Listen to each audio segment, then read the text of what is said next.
মা তার ছেলে তার বৃদ্ধাশ্রমে রাখতো না, অতপক্ষে তার সন্তানের প্রতি ভালোবাসা, মার প্রতি ভালোবাসা আজীবন অটুট থাকে।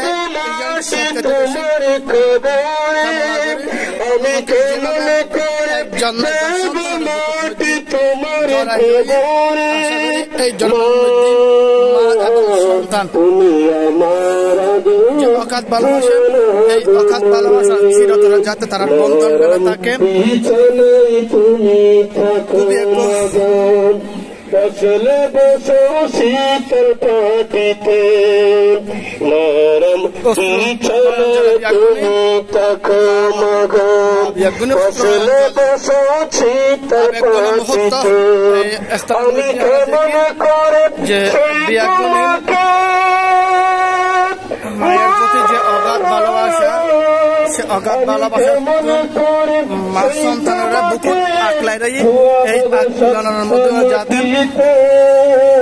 আজীবন অর্থাৎ মৃত্যুর আগ পর্যন্ত যাতে এই ধরনের একজন মা তার ছেলেরে তার মেয়েরে তার এইভাবে ভালোবাসার মাধ্যমে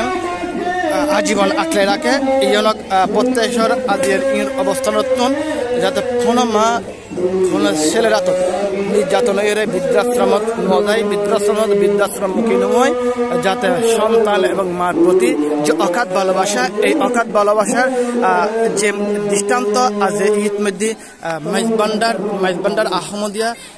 রহমানে দাখিল মাদ্রাসার মধ্যে জেন দেখাই, যাতে আজীবনে যাতে ওঠোর তাহ কিয়ানারা কামনা করি।